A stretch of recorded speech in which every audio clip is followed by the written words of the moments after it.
Hello hi viewers. Share மார்க்கெட்டை பொறுத்தளவு அந்த மார்க்கெட் ப்ரைஸ்ன்னு இருக்குல்ல, ட்ரேடாக ஒரு ப்ரைஸு, அதை நம்ம பெரிய அளவில் அதுக்கு இம்பார்ட்டன்ட் கொடுக்கக்கூடாது அப்படின்னு சொல்லிட்டு தான். ஸோ அதுக்கு ஃபஸ்ட்டு ஒரு எக்ஸாம்பிள், நம்ம 2 எக்ஸாம்பிள் பார்க்கணும்.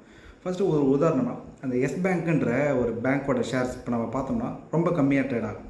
ஆனால் அதே ஒரு கட்டத்தில் பார்த்தோன்னா ₹300 மேலலாம் இந்த ஷேர் ட்ரேட் ஆகியிருக்குன்றதை நம்ம பார்க்கணும். ஸோ அப்போ இவங்க வேகமாக குறைஞ்சிட்டே வராங்க. நம்ம உதாரணமாக அந்த விலையை மட்டும் வச்சு பார்த்தோம் அப்படின்னா இவங்க ரொம்ப கம்மியாகிட்டே வராங்க. ஒரு கட்டத்தில் 300 இருந்தாங்க, இப்போ நம்ம வாங்கிடலாம் அப்படின்னு நினச்சிட்டு அதை மட்டுமே வச்சு வாங்கக்கூடாது. ஏன்னா 2019-20 காலகட்டத்தில் இவங்க நிறைய, அதாவது வாராக்கடன் நிறைய இருந்ததுனால ஆர்பிஐ இவங்க மேலே நிறைய மெஷர்ஸ் எடுத்தாங்க.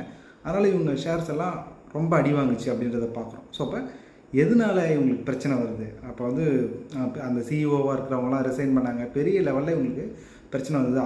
ஆர்பிஐ பெரிய அளவில் உள்ளே அவங்க இன்டர்வென்ட் ஆனாங்கன்றதை பார்க்கணும். ஸோ இப்போ இதெல்லாம் ஏன் நடக்குது, எதனால ஷேர் விலை குறையுது, இதெல்லாம் நம்ம அண்டர்ஸ்டாண்ட் பண்ணிக்கிட்டு அப்போ வாங்கலாமா, இது நம்மளுக்கு ஆபத்தான்றதை நம்ம புரிஞ்சுக்கணுன்றது தான் நம்ம பார்க்கணும்.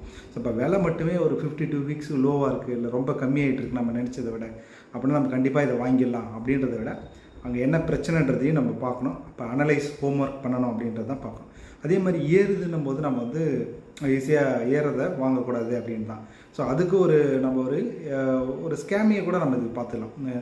கேத்தன் பரிக் அப்படின்ற ஒருத்தர் 2000 அந்த ரேஞ்சில் ஒரு பெரிய ஸ்கேம் பண்ணார். என்னன்னா, லோன் வாங்கி ஷேர் வாங்கக்கூடாது அப்படின்னு நம்ம திரும்ப அந்த சொல்லுவோம். இந்த டிப்ஸில் ஒன்று ஒன்றா நம்ம சொல்லிகிட்டு இருக்கோம் இல்லையா.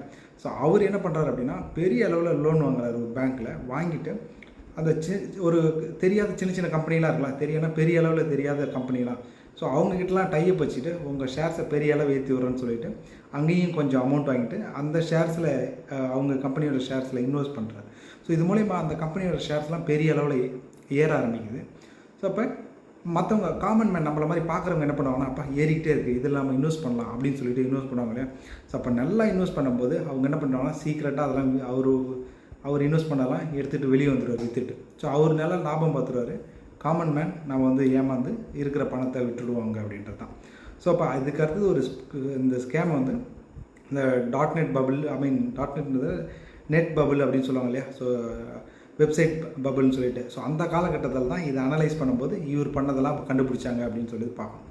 ஸோ இப்போ நம்ம எதுக்கு சொல்கிறோம், ஒரு ஷேர் வேகமாக ஏறுதுன்னும் போது நாமளும் இதில் நிறைய பணம் பார்க்கலாம் அப்படின்னு சொல்லிட்டு போய் இன்வெஸ்ட் பண்ணக்கூடாது. அதேமாதிரி இறங்குதுன்னும் போதும் ஓகே ரொம்ப கம்மியாக கிடைக்குது அப்படின்ட்டு டக்குன்னு உடனே போயிடக்கூடாது. ஸோ அப்போ எதுக்காக இருந்தாலும் ஏன் இறங்குறாங்க, ஏன் ஏறுறாங்க, இவங்க என்ன பண்ணுறாங்க, எதை வச்சு இவங்க க்ரோ ஆகிறாங்க, நம்மளுடைய ஹோம்ஒர்க், இவங்க ஹிஸ்டாரிக்கல் வேல்யூ, ஃப்யூச்சர் எப்படி இருப்பாங்க எல்லாம் பார்க்காம நம்ம எதுவும் பண்ணக்கூடாது.